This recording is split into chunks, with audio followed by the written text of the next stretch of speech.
This is Glenn Benedetto with Killer Suit Pictures, and I'm here with Gene Dante. They just got off the stage at the Middle East in Cambridge, and it was an excellent show, by the way. Thank you very much. Gene, you bring in an element of theatrics to the show. Has that something that you always done as a musician, or did you? How did the two elements come together? Well, I never saw them as anything different. I always saw a great concert as a theatrical event. I felt like a great album should read like a great novel. It should have ebb and flow, a climax, a conflict, and conclusion, as should a concert. And so theatrics, dramatics, all that stuff. It's all while it shouldn't eclipse the music, it should be a part to help accent it. I realized I wanted to say interesting things with my lyrics and write fun, catchy songs. They're not super complex. I like catchy chorus, I like strong melody, and I like drama in the music, which is not the same as musical theater. I'm not trying to write the next Rent or the next Rocky Horror, but I mean the music has drama to it. It should. You can't sing at the same dynamic for 3.5 minutes. People will be bored or they tune out. Is Gene Dante a persona that you created, or is this the real deal? There is a nugget of truth in everything everyone does. Everyone, where there's smoke, there's fire. How much of that truth? Just like a novelist, what's based in reality, what's something they researched, who's to say? Just like any writer, things I sometimes take my own personal experience and turn it up to 11. Sometimes I overhear something on the subway or in a restaurant, and I borrow those ideas. I often liken writing to Cinderella's first dress that the rats and the pigeons all made, and it's out of scraps of things and they made something beautiful, and I feel like that's kind of the way I write. Okay, well that's an interesting point, because would you consider yourself a literary man? Because I detect elements of literature in your music. A little bit here and there, just enough to sound smart. Are you Pavlov's dogs? Your issues hang suspended. You are music unresolved. No, I'm not writing lyrics that are like, oh baby please, I'm down on my knees, kind of junk. As I've always said, I leave that to the boy bands and the Disney kids. They can sing those things. I would like to sing something different. Let's talk about clothes for a second.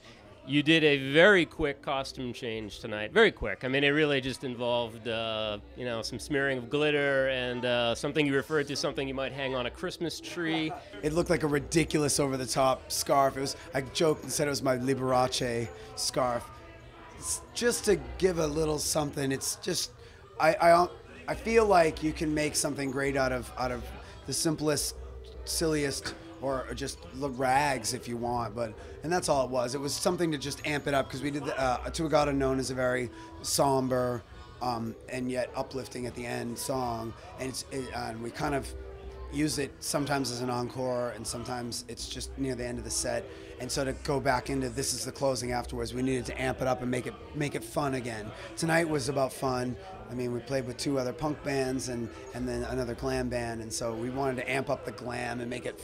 Glam has a little bit of tongue-in-cheek and a little bit of, it should have a healthy sense of humor, I think, without being comedy, waka waka. Fashion it seems to be, somewhat important to the look of the band. Where does Gene Dante get his clothes? You have a favorite designer? Do you have somebody make your own clothes? What's the deal? Dumpster at the corner of Market Street, North Beacon. No, it's a weird combination of designer, either designer discards or knockoffs, or just trash clothing that I find. Anything that fits. I love, there's a few designers I'm a real fan of, and when they start giving me clothes, I will say who they are. But until they do, you'll just have to guess. We're juxtaposing designer items with junk. And that's the way it's always going to be. I think there's a magic there that is yet to be discovered. Well, we sum the look up as rocked out Rat Pack.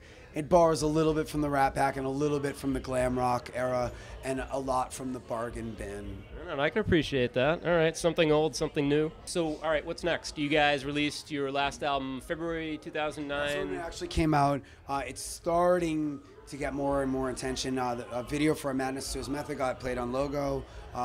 C Star is like a little like YouTube hit. That's C and then the word star if you want to YouTube search it. But it's sort of an underground, we call it the unplayable by mainstream radio song, and if you listen to it, you'll know why. But you know, we've gotten great reviews across the really, like, I don't want to sound like a weirdo, but like across the U.S. So I'm very excited about that. And one by one, people are coming, and people are tuning into the live show. Like they're getting it, and they see how it works, and people love the record, and it turns them on. But then they see a live show, and then there's no going back. Okay, so just quickly, talking about C Star, you're right, it's a very poppy song, but you're not going to hear it on regular radio. You won't. I wrote those lyrics. The song, the music and the lyrics all came in one fell swoop. I banged my head when we were recording this record. I banged my head against a wall for 2 weeks trying to rewrite the lyrics, and it didn't happen. It wouldn't be the same. And we were like, you know what? This is what it is, and it's fun, it's catchy, and the progression is not, for a song that's so catchy, I dare say the progression is kind of left of center. So I'm pretty excited about it, and I'm glad that it's the kind of thing like, sorry, you can't get it here, like you have to go on the internet to get it, and I kind of like that.